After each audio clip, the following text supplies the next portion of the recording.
I am Stacey A. Cross, and there is no E in my name. I'm here. Thank you guys so much on Grant Cardone TV. As you know, we popped in a documentary at 10X GrowthCon. It was amazing. Okay, I am here with a beast in the arts world, with a comfort killer all over, and he wants to 10X his goals. He's been freaking killing comfort since 9 years old. Ask about him. His name is Jose Trujillo. Hope I said it right. Bam! That's perfect. Oh my God, bam! Yeah, well, you know what? It's been an honor. It's been a pleasure. I've been following your work for a few months. We connected. I know you're in your art studio right now, aren't you? I am. And you've been in a corner. I watched a couple of your videos. You're like, man, I just been putting myself in that corner. I need to move around my space a bit. How much do you work, man? How much do you work? I gotta be honest with you. I'm working every minute that I have that I'm not with my family. Yes.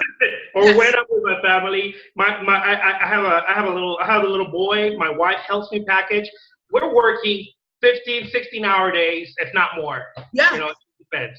So you're saying before I'm going to get into a little bit of your story, but you're saying that the 9 to 5, 8 hours a day, have the weekend off is a myth?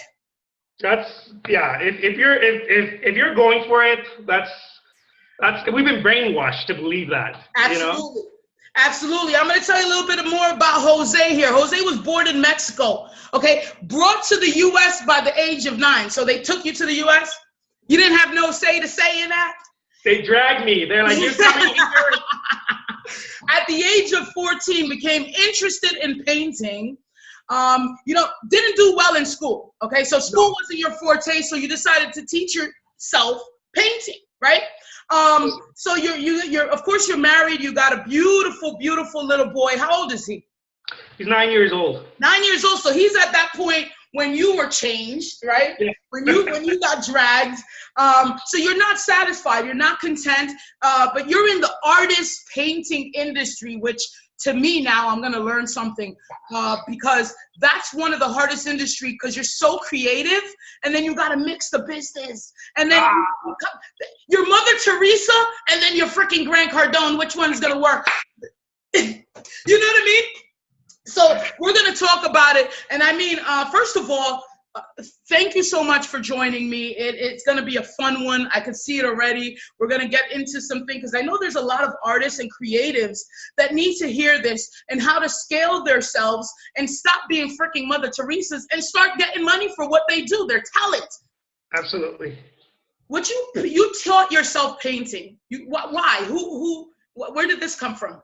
You know, I wasn't doing good in school. I just kind of, I had problems with right from the bat, English, right, was the first thing. So I had to learn English, and I had to kind of, get in the culture. I didn't, the basic immigrant story, right? Mm-hmm. I had to get in there, learning whatever. So I wasn't doing that great. So what I started looking at was that I spent more time in art class, right? Mm-hmm. I was more interested in there. And one of my teachers saw that in early on, and he was like, you can use this paint right here. Nobody's using this oil paint. And I didn't know, I didn't know what the heck oil paint was or any of that.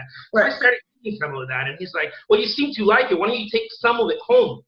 And I just started playing with it more and more. And before I knew it, I started visiting, little art museums around town, and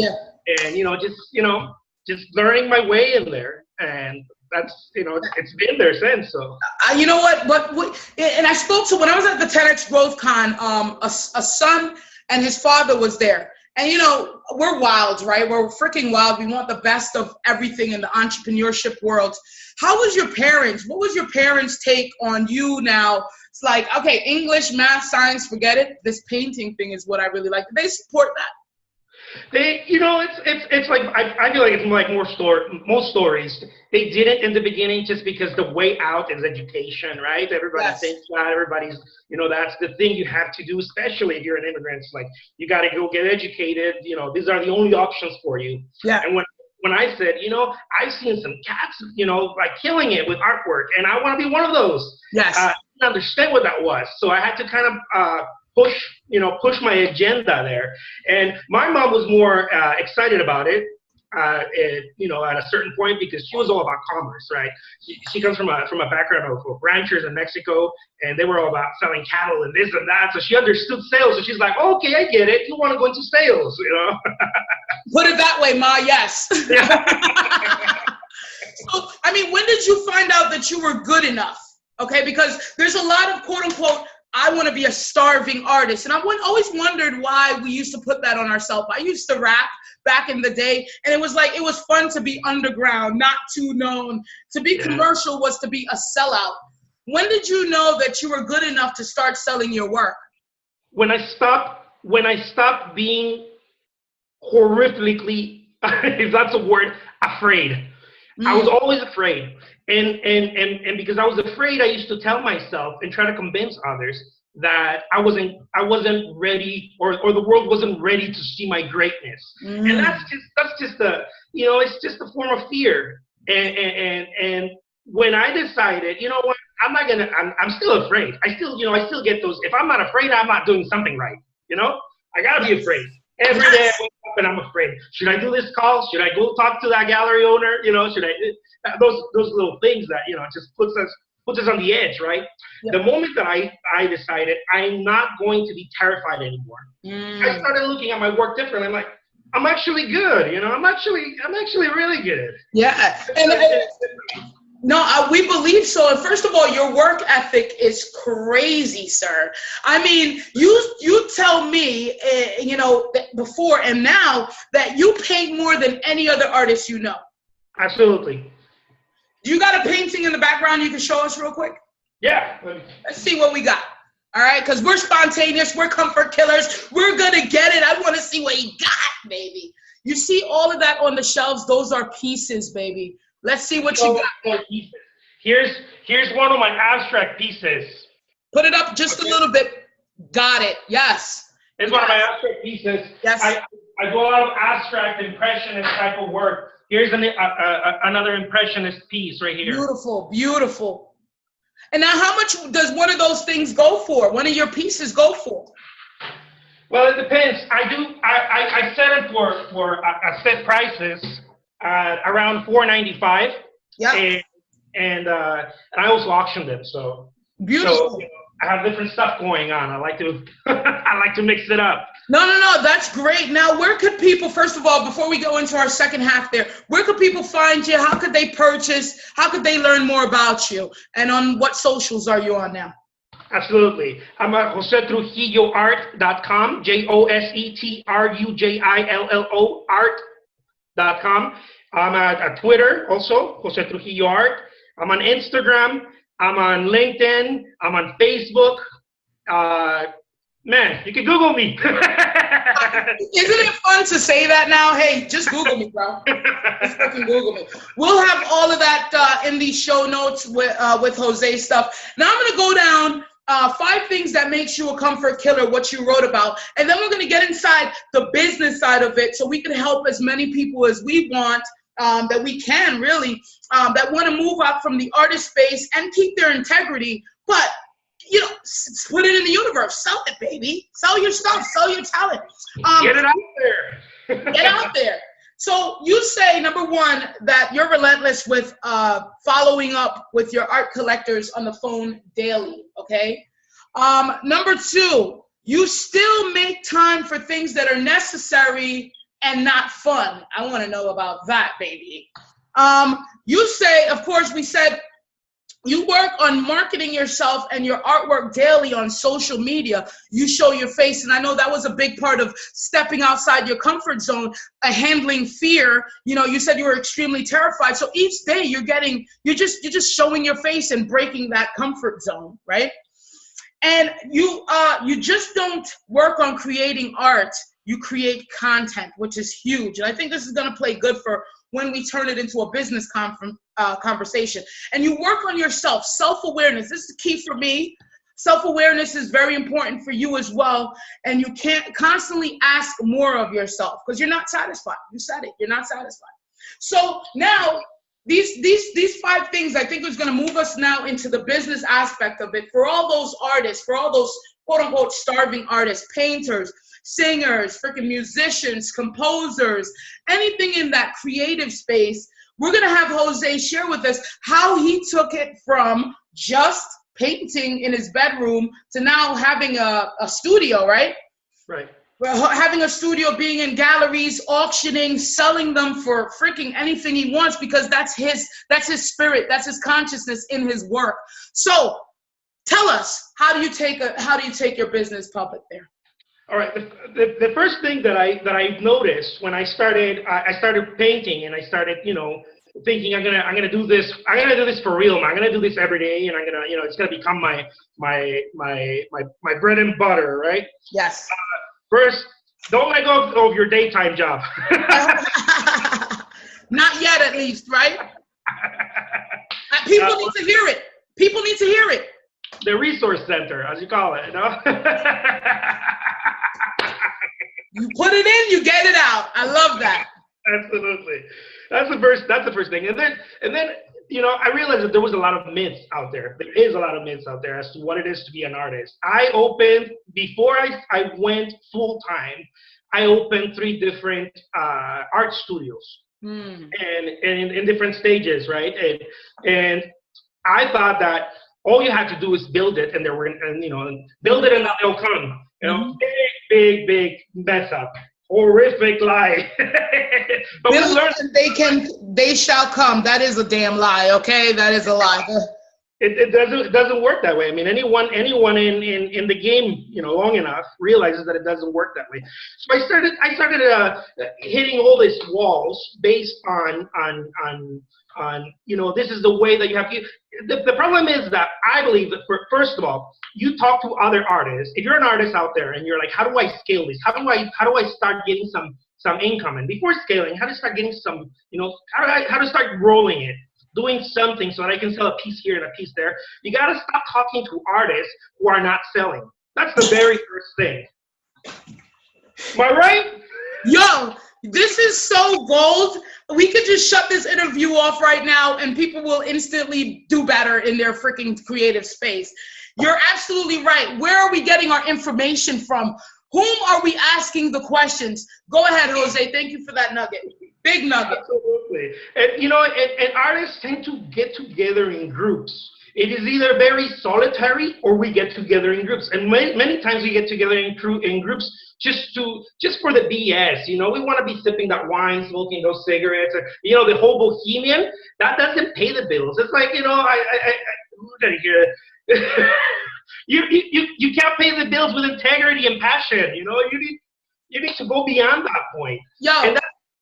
You're killing it right now, because I'm just remembering in my space when I was a hip hop head, freaking rap artist, we would be in the freaking bedroom, right? Not doing anything to sell it, but we're sitting there smoking and drinking.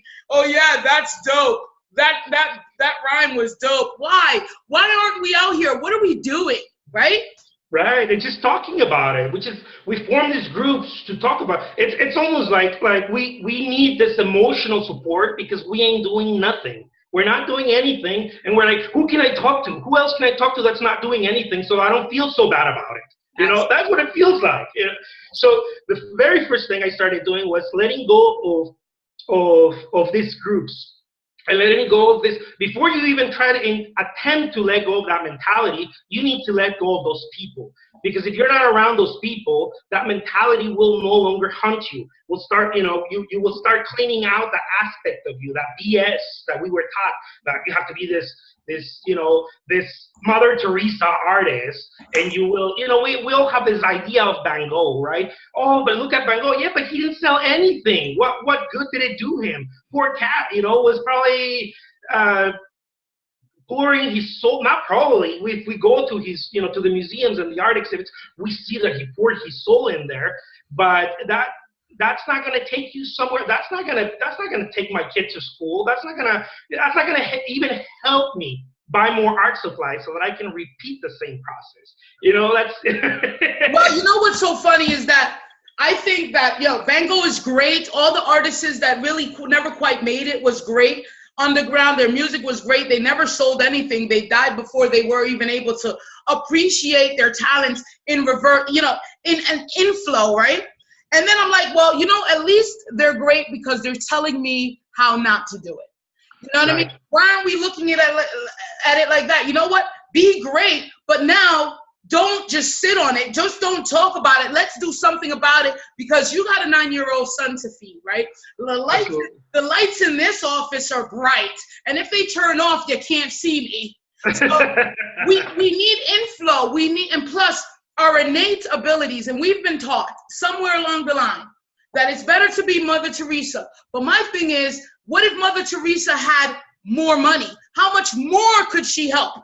Right? How much more could she help? So it's not even about just sitting there as being a Mother Teresa. I'm looking to teach millions, and I need money to get to millions, okay? You want to provide such beauty in homes, in offices, all around the world for people to enjoy. That is your talent. You need money to keep creating. Those shelves, I don't want to see them empty, baby. Absolutely. And that's the very first step. The next step that I started going into was, there's this all this stoppers. Not only my environment is off, but all these stoppers. If you're an artist, you have to be this way. You have to behave that way. You can't paint a lot, or you can't do this, or you can't, all these sacred cows, as Grant Cardone calls them, all these little stoppers. And I'm like, man, I need to just hit, the pedal, and just go. And what can I do? What can I do to do that? Well, start getting rid of all this status quo BS, right? The artist has to be elegant and this and that. And of course you want all those aspects, right, in your business. But artists confuse someone on top from a bird's eye view, right? From when you're grinding and you're starting out. And one of the things that I've noticed is that a lot of artists right now are like, oh man, I'm hustling. And I used to think that. I used to read a lot, go to conferences, soak in a lot of information. Oh yes, I'm hustling. No, you ain't. You ain't hustling. You have to put the muscle first and then learn how to hustle. That's what I believe. You know what, Jose? First of all, I'm probably going to package this up and sell it, okay? Because we provided so much value. You're right. What are we doing? Why are we calling ourselves hustle? What are you doing? And there's a lot of, and we're pulling the smart out of it, right? We're pulling smart, and then we need to work on what creates that circle of profit, okay? So if you're here, you're there, you're thin, you spread it out. Yeah, it amazes me with how many people call themselves hustler, right?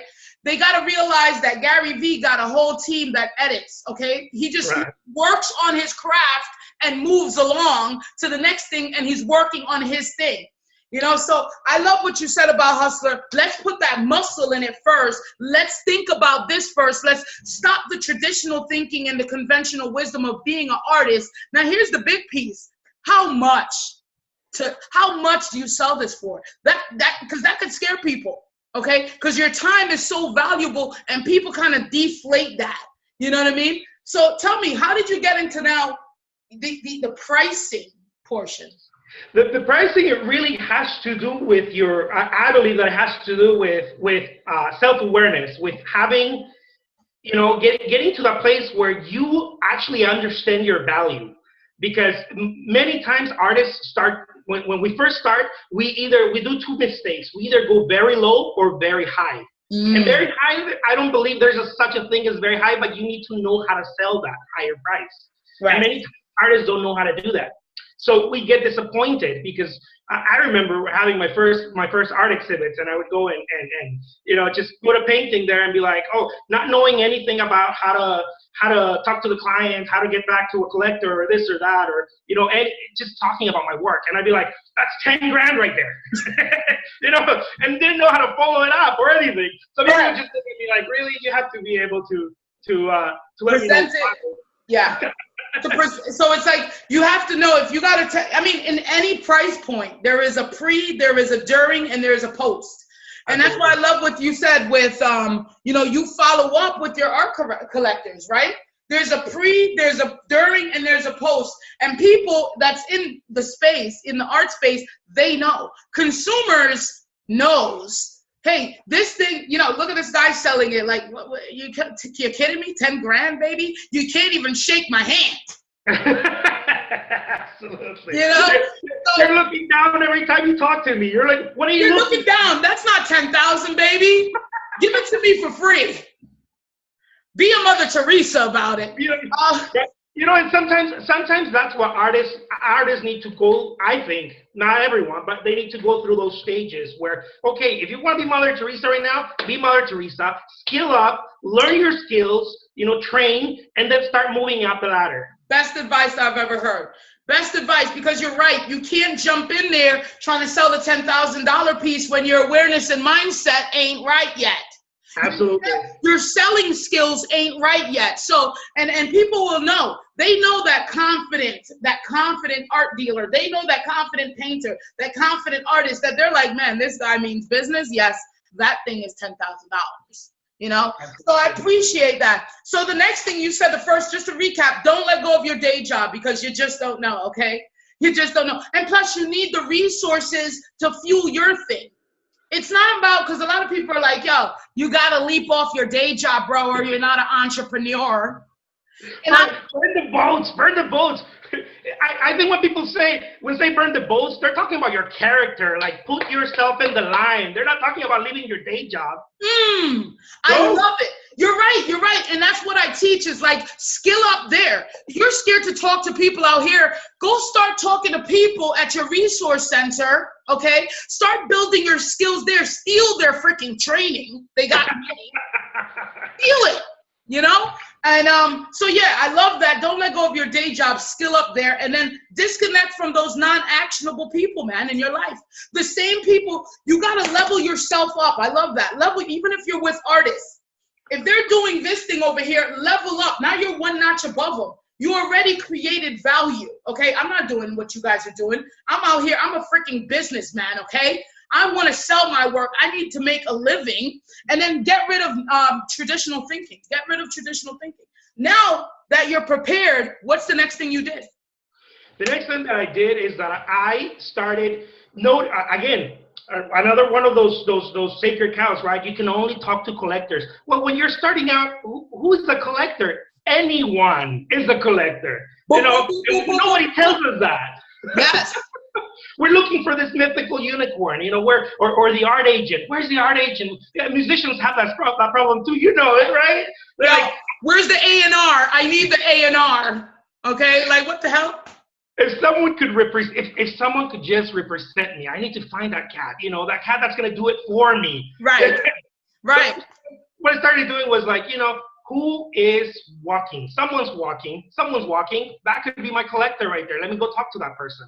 Maybe that person's not my collector. Well, that person knows someone who knows someone who likes what I do. I'm sure I'm going to find it somewhere. So I started making everyone a prospect. When you're starting out, I think you have to go wide, and that's one of the very first things that I started learning from reading Grant Cardone's material is to go wide, because many times what we try to do, I automatically saw it in artwork, in artists, that we want to go after the quality. We want to be the quality guy. We want to be this boutique type of art, business guy. Yep. If I only get 5 collectors that give $10,000 each every month, I'm set.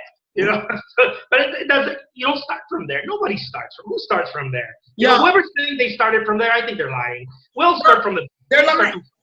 They're lying. That talk is left in Hollywood, okay? Because that's what we saw on TV.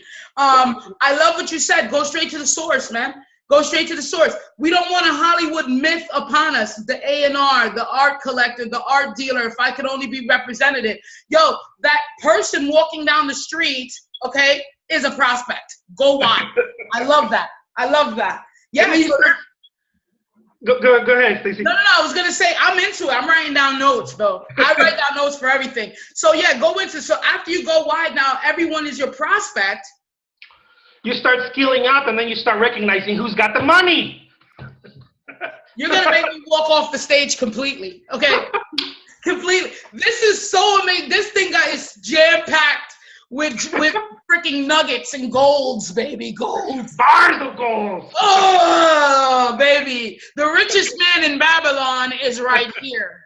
Okay. So yeah, who's got my money, baby? I love it.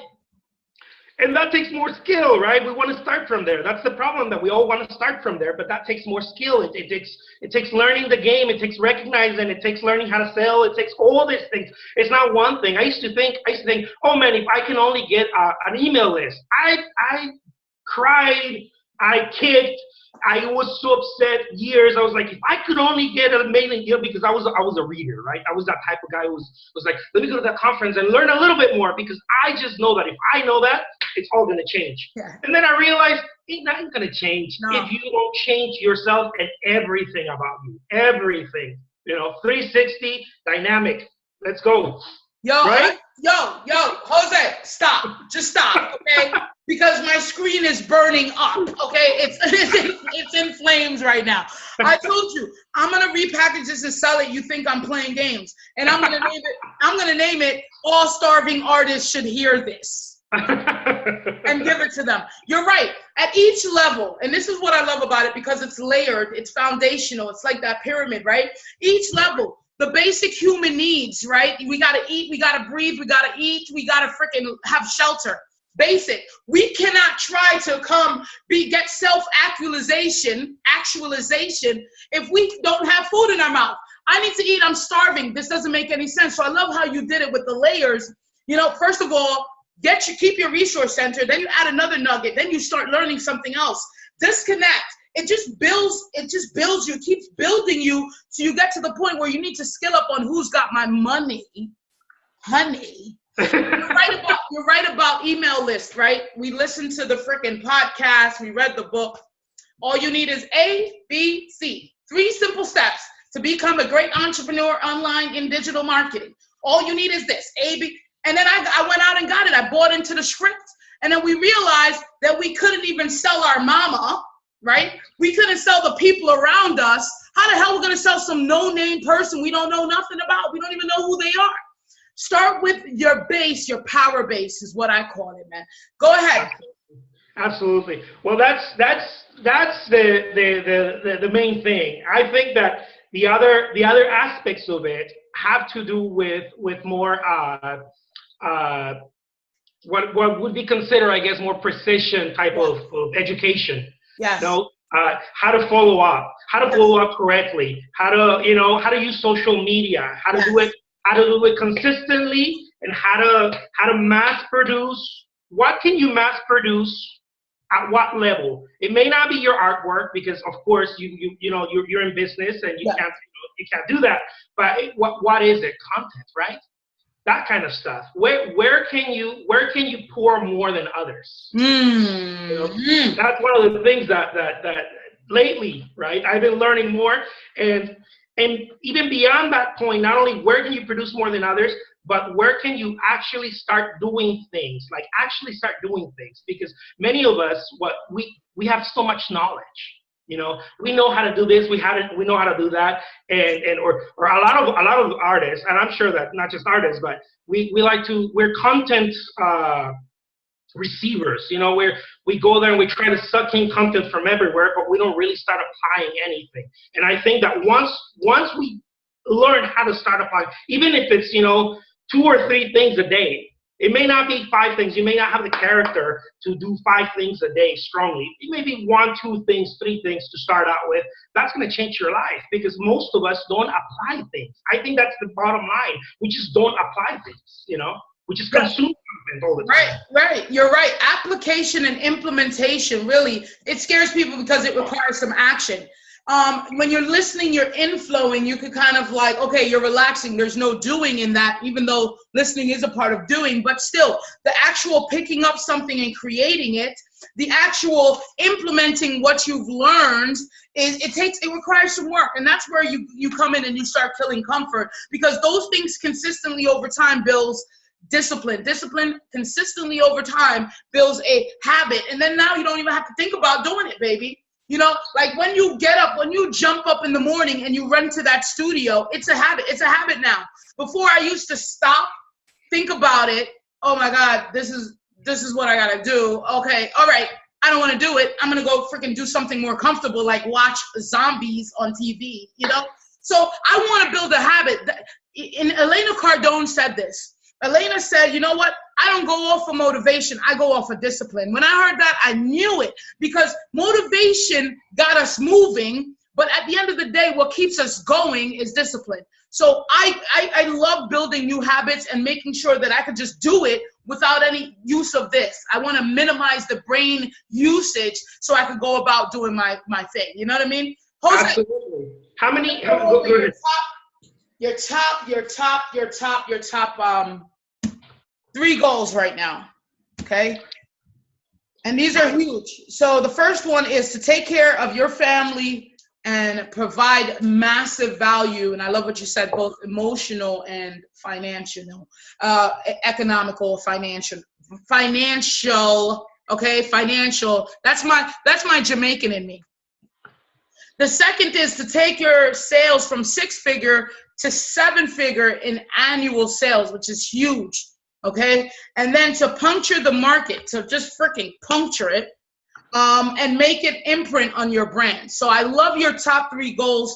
Do you have anything to add with this? And why do you have such big goals, man? I believe that, and it's I say those words. I believe, it's not really believe. I feel, I know, based on experience, because I think if you believe something, it's you're not convinced. You have to know it. When you know it is experiential, right? You go through experience. Life experiences teach you to know things, not to believe them. You know, people believe stuff. You hear stuff here and there, but when you know something, it's experiential. And so I know that if I don't go for the big stuff, I ain't gonna lift a finger. I have to look at something that it's out of my league, so that I can go beyond the motivation, because something gets you motivated. You see something big and you're like, yeah, I want that, right? But little by little you start convincing yourself, well, what if it's not big enough? Or what if I can do without it? You know, that's the kind of stuff that I think about. If I go for something huge, something that is just out of my league, I stop. There's no room. There's very little room for me to start thinking about it, because I don't even know how to get it. So there's no thinking about it. You know, if you're like, I'm making 10 grand, I don't know, a year or whatever it is, right?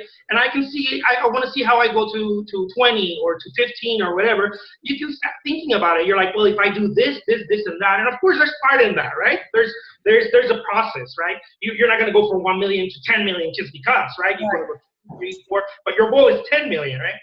But where we get stuck the most is we're like, oh, okay, well, let me increment this. And when that's your goal, not part of your overall goal. I mean, when that's your overall goal, I'm sorry.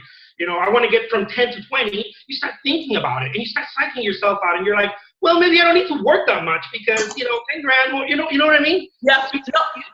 I absolutely know what you mean, because they're so unrealistic. My goal is unrealistic. You know, and I think what's important to note is that we take how out of it, right? I'd rather just fail at a big goal, just go all in, fail at the big goal, and get past whatever I would have made that small goal as. You know what I mean? So I love what you're saying. I was in a seminar the other day, I don't even know, maybe a training gig, and they were talking about SMART goals, specific, measurable, attainable, realistic, and time bound. And I was like, okay, we got down to the R, which is realistic, and I said, I disagree with this. And they said, Stace, what do you mean? I mean, the whole class agrees. Why you got to be the one? Okay, I disagree with it because I want my goals to be unrealistic. I do not want to put here, just something that I know I could achieve, right? I want it to be so scary that when I wake up in the morning, there is a dragon on my shoulder, and I'm just like, I just got to keep going. I got to keep going. But the how is taken out of it. I don't care how I do it. That will show itself once I start taking action, massive action to attain it. So I'm so happy that you noted that.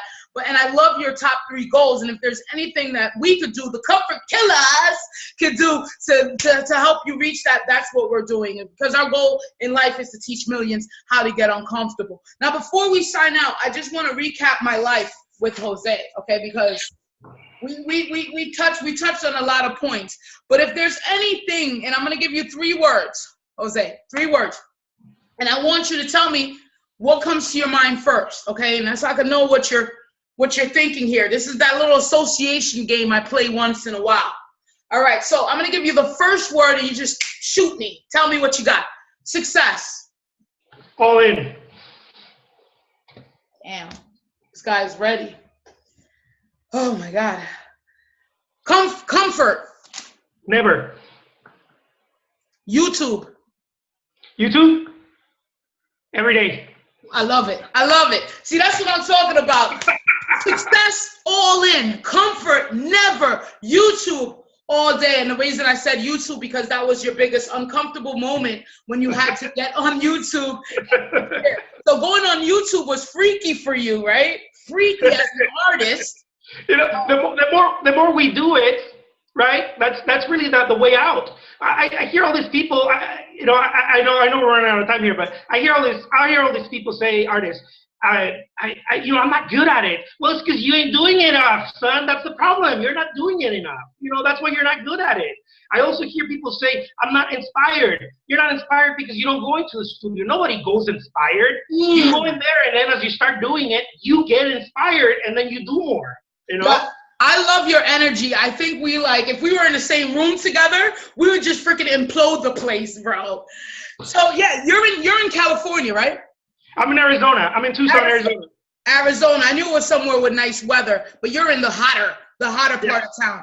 I want to come meet you. And I do that on camera all the time to hold myself accountable. So I want to come meet you, see your studio, see what you're doing, and blow it all up. And we collaborate, symbiotic relationship. And maybe you could do an abstract image of me going like this. There we go.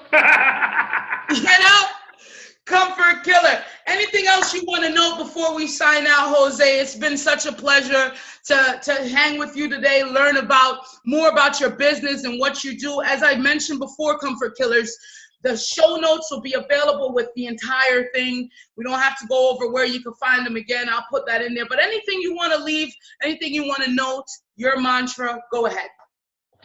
My mantra, I don't think I've come up with that, but just do it and don't think about it. That's what I want to leave. If I can say something, stop thinking about it.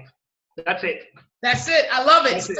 Stop thinking. When people are at the resource center, right? They'll be like, Stacy, stop thinking. I thought that I could, don't think. Okay. I just tell them, just don't think. Don't think around me. Guys, it's been a comfort killer. It's been a crazy day. I hope you find so much value in this. If you did, and I'm sure you will, and I'm sure you have, share it out inside your network. Give it to all those artists, those creative folks that you know. I was one. I know about it. This is what I needed to listen to and hear myself. All right, there is a balance between Mother Teresa and Grant Cardone. There is something special there. But first, you have to start at that level. Build yourself. What I learned more is that there's layers to it. There's layers to growth. There's layers to learning. There's layers to business and success. And I'm in it right now. So it's been a pleasure, Jose. And I'm going to say your name. Watch this. Trujillo. Good enough. No, Trujillo. Say your name on the outbound, man, because I love it. Trujillo. So thank you so much for spending some time with me and investing it in our Comfort Killers Worldwide. I am Stacy A. Cross, and there is no E in my name. Until next time, Comfort Killer.